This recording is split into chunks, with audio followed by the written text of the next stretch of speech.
Ako sa yan, isama si Vitero at ito ang kwento ko. Boss, merienda ka muna. Tama ba? Wasa ka na yan. Kaya tara, samahan nyo ako.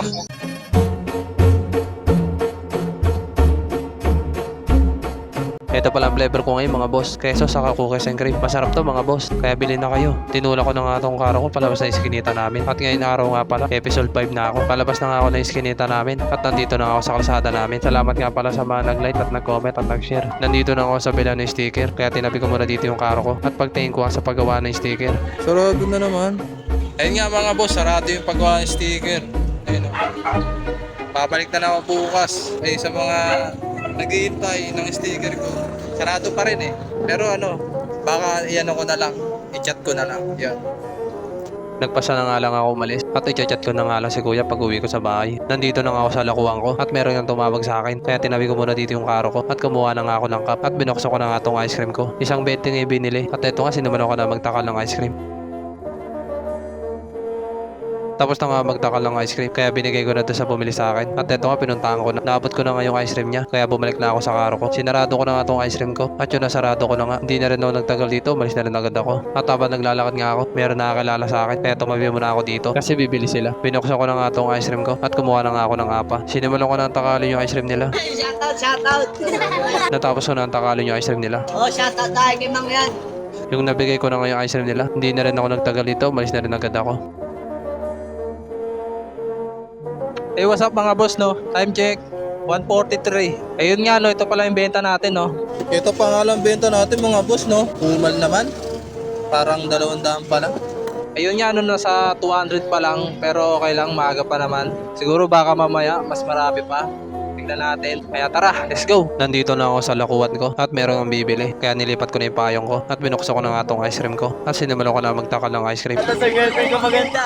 Shoutout sa'yo, Alea! Shoutout para sa crush ni J-Rig, sa Elaine. At at kay Kiami Villegas. I love you. Shoutout nga pala sa mga pinapa-shoutout nito. Kung napapanood nyo to, pakishare naman. Pagkatapos ko nga silang bentahan ng ice cream, hindi na rin ako nagtagal dito, umalis na rin agad ako. Alas 3 na nga ng hapon at nakaramdam na nga ako ng gutom. At sakto nga meron ako nakita nagtitinda ng merienda. Kaya tumabi muna ako dito at nilipat ko na itong payong ko para kasing uulan. Natakopin ko pare ko. Shoutout lang natin. Wala ka sa reaction. Tutong tawa pre. Nagpunta na ako sa nagbebenta ng merienda at bigla ako nga naalala. Ito pala yung sikat na meriendahan dito sa San Jose. At ito ang palabok, yung isa sa pinagmamalaki nila kasi laging ubos. At dito nga sila sa 963M Naval Street, San Jose, Navota City. Naka-order na nga ako ng kakainin ko kaya umanap na ako ng maupuan ko. At ito nga nakahanap na nga ako. At yung isang kumakain dito, nakilala ko. Shoutout pala sa'yo boss. Ay follow na lang po Mang yan. Sinimulan ko na kumain at yung in-order ko nga yung spaghetti. At habang kumakain nga ako dito, nakilala ko na may-ari. Ayun yung nakasama ko sa intro. Shoutout pala sa'yo boss. At nagulat ako sa sinabi niya. Ito daw in-order ko, libre na lang daw niya. Salamat po boss. Natapos na ako kumain. Shoutout nga pala sa merienda ni Mayor. Yan. Ay nagpalibre ng spaghetti. Pagtapos ko nga kumain, pupunta na ako sa karo ko. At ito nga, umaambon na. Sumulan pa mga boss.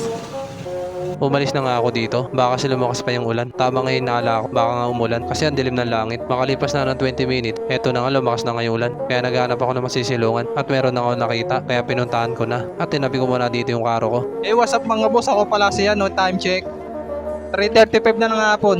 At ito pa nga lang yung benta ko, no? Ito pa nga lang benta natin mga boss, no? Mga nasa 500 pa lang. Ano oras pa lang, oh. Ay, nako, buhay talaga sulpitero. Ayun nga, no, konti pa nga lang benta natin mga boss. At ang malas pa, tignan nyo naman. Umuulan ngayon. Minto na yung ulan mga boss. Kaya tara, let's go. Buti na nga lang, saglit lang tong ulan. Kaya yung minto na yung ulan, umalis na rin agad ako.